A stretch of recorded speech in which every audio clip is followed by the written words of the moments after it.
안녕하세요. 성화 들려드리는 가브리엘라입니다.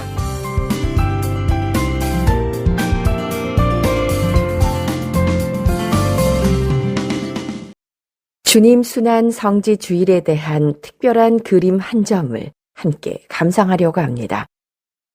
700년도 더 된 14세기 이탈리아의 아름다운 도시 시에나. 그곳에서 활동했던 화가 두초 디 부오닌세냐가 그린 예수님의 예루살렘 입성입니다. 먼저 이 그림을 보면 무엇이 눈에 들어오시나요? 바로 찬란한 황금빛 배경입니다. 중세시대 화가들은 금박을 사용해서 하느님의 영광을 표현했습니다. 이 황금빛은 그저 아름다움을 위한 장식이 아닙니다.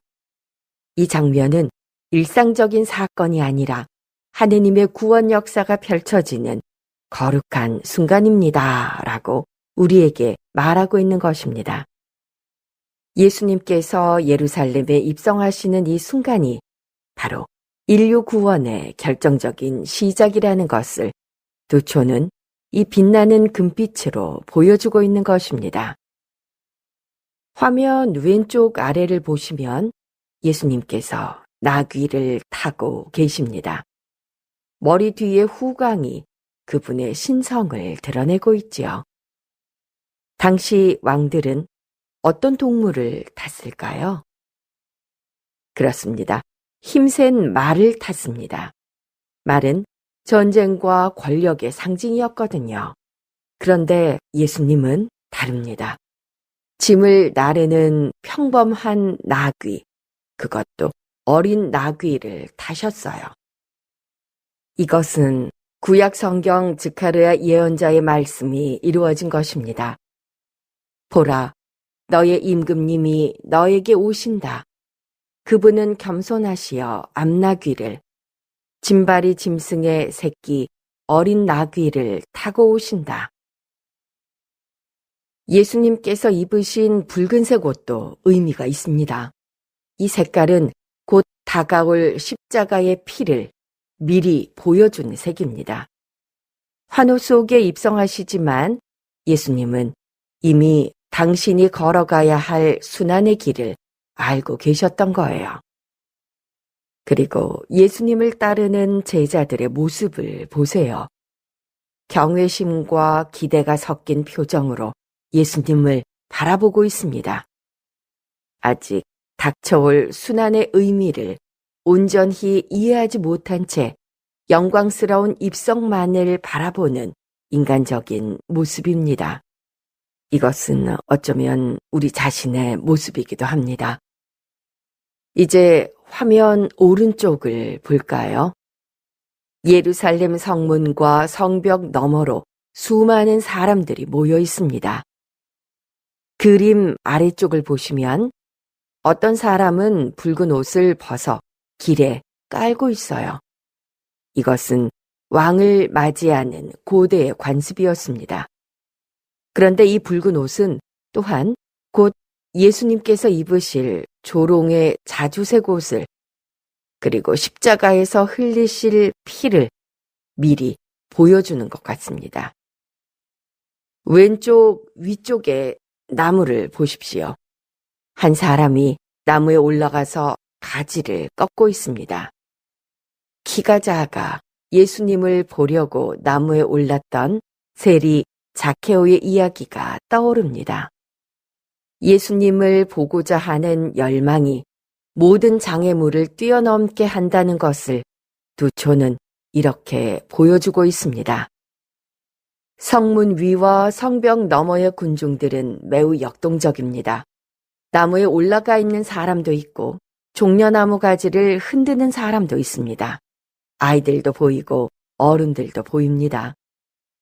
모두가 호산나, 주님의 이름으로 오시는 분 찬미 받으소서 라고 외치고 있는 것 같습니다. 두초는 이 장면을 14세기 시에나의 건축 양식으로 그렸습니다. 화면 위쪽에 보이는 흰색 팔각형 건물과 탑들, 그리고 아치형 성문은 당시 이탈리아 도시의 모습입니다. 왜 1세기 예루살렘 풍경을 정확하게 그리지 않았을까 하고 의아해 하실 수도 있는데요.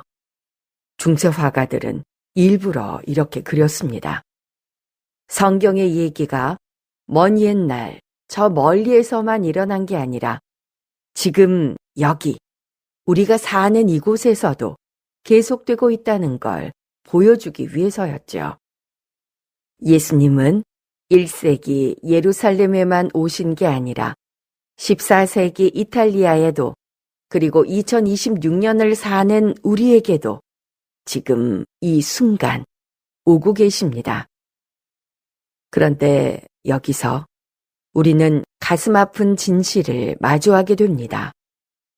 호산나를 외치던 바로 이 군중이 불과 며칠 후에는 십자가에 못 박으시오라고 외치게 된다는 사실입니다. 환호는 조롱으로 바뀌고 종려나무 가지는 가시관으로 바뀌고 영광스러운 입성은 고통스러운 십자가 행렬로 바뀝니다.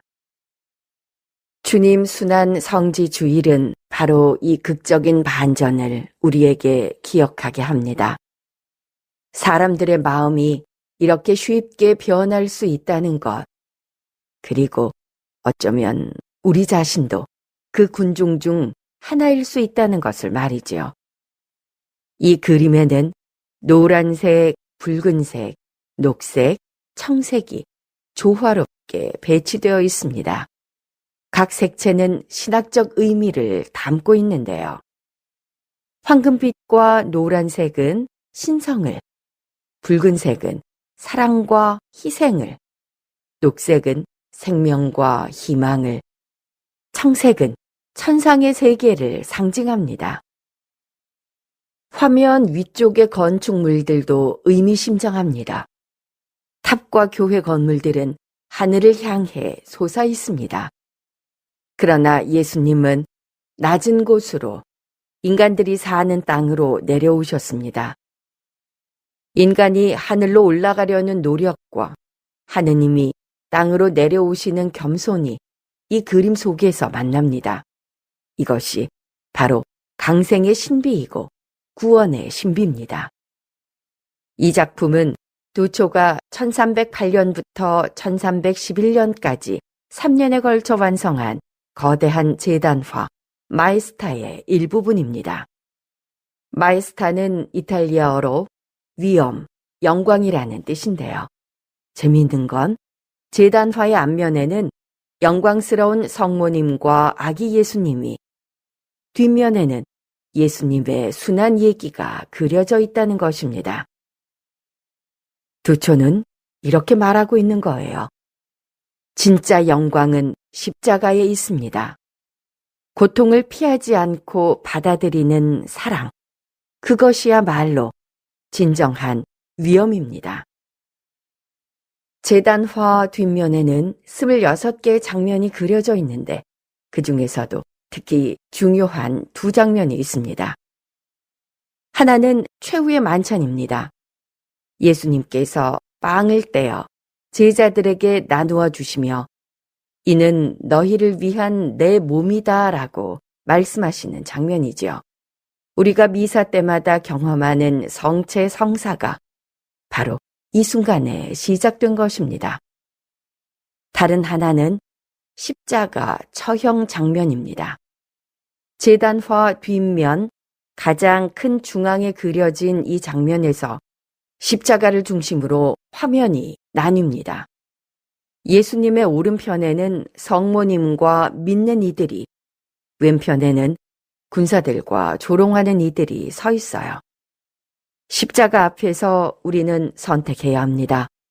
끝까지 주님 곁에 남을 것인가, 아니면 등을 돌릴 것인가. 사랑하는 교우 여러분, 오늘 우리는 종려나무 가지를 들고 호산나를 외칩니다. 하지만 두초의 그림은 우리에게 묻고 있습니다. 당신은 어떤 마음으로 예수님을 맞이하고 있나요? 환호만 하고 끝낼 건가요? 아니면 십자가까지 함께 갈 준비가 되어 있습니까? 예수님께서 타신 나귀는 겸손과 평화를 상징합니다. 예수님은 권력의 궁전이 아니라 우리의 평범한 일상 속으로 오십니다. 우리도 그림 속 사람들처럼 우리의 옷을, 즉 우리의 자존심과 이기심을 벗어 주님이 지나가시는 길에 깔아야 합니다.